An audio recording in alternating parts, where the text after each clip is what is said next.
Hey there and welcome. So today we're going to do something pretty important. We are going to absolutely tear down one of the biggest myths out there, the whole idea of the lone genius. And then, right from the rubble, we're going to build up a new, way more powerful, and honestly, a much more useful way of understanding what creativity really is. All right, let's dive in. No, really, just for a second, humor me. When I say the words creative genius, what's the first image that pops into your head? Go ahead, picture it. Who is it? What are they doing?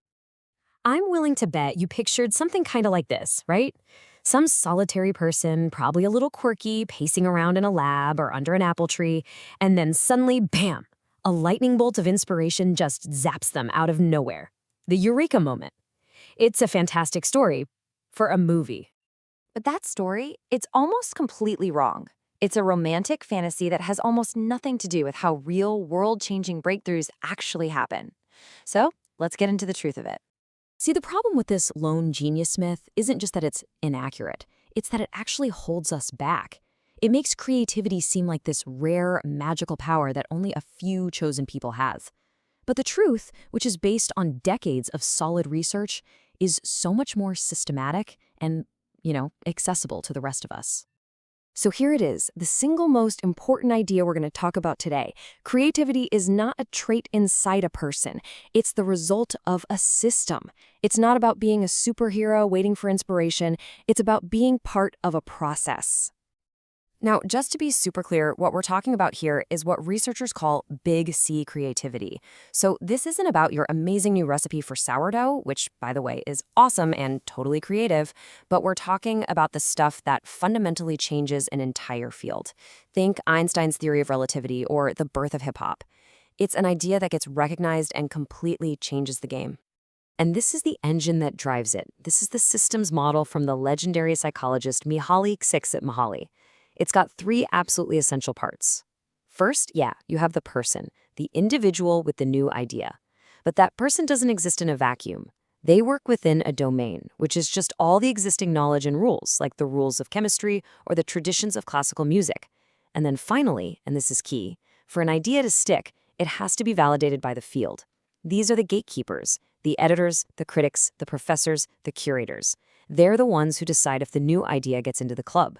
It's like a three-legged stool. You take away any one of those legs, and the whole thing just falls apart. And listen, this isn't just some nice theory someone dreamed up. This model came from hundreds of hours of interviews with 91 of the most profoundly creative people of our time. I'm talking Nobel Prize winners, world-changing artists, revolutionary CEOs. This whole idea is grounded in how things actually work for the people who really did change the world. So, if creativity is a system, what does the journey actually look like for the person who's inside of it?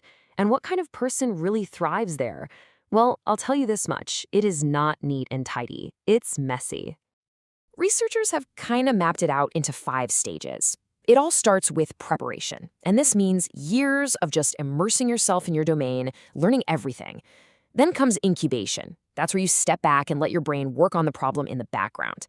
That's what sets the stage for the famous insight, the aha moment. But, and this is a big but, you're not done. Next, you have to do a ruthless evaluation. Is this idea actually any good, or does it just feel good? And then you have elaboration. This is the 99% perspiration part. It's the long, hard, thankless work of actually bringing that idea to life. And it is never, ever a straight line. You're constantly looping back and forth between these stages. So what on earth keeps someone going through all that hard work in the elaboration stage? Well, the secret ingredient is flow. You've probably felt this. It's that state of being so completely absorbed in what you're doing that time just disappears. It's challenging, but you feel in control. You're completely focused.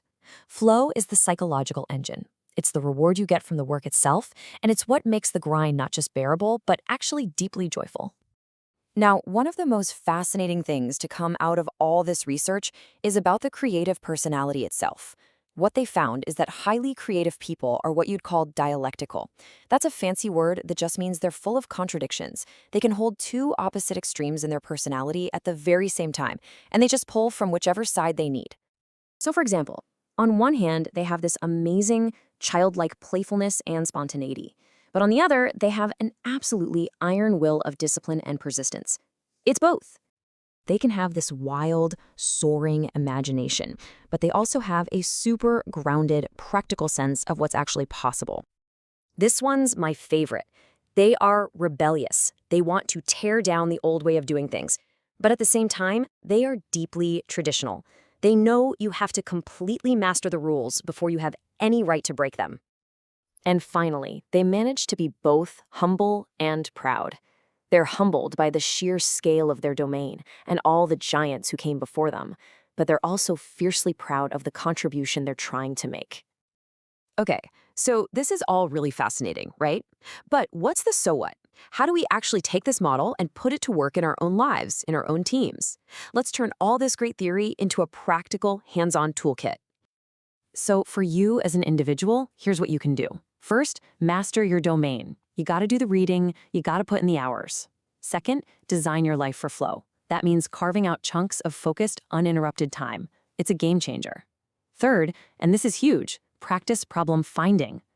The biggest breakthroughs don't come from finding a new answer, they come from asking a new question. Also, iterate publicly. Get your ideas in front of those gatekeepers early and often. And finally, manage your paradoxes. Literally schedule time to just play and explore, and then schedule separate time for disciplined, focused work. Now, if you're a manager or a team lead, your job is to build the system. You gotta give autonomy, but within a clear structure. Set the goal, define the sandbox, and then get out of the way.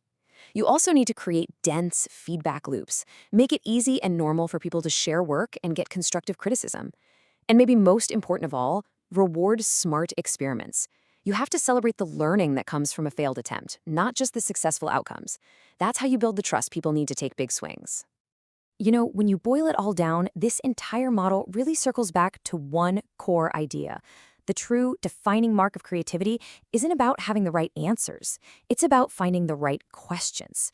It's about looking at the same thing everyone else is looking at and asking a question nobody else has thought to ask.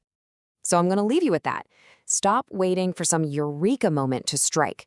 Instead, take a hard look at your domain, at your field, at your work, and ask yourself, what's the important question here that no one is asking? Because finding that question, well, that is where real creativity begins.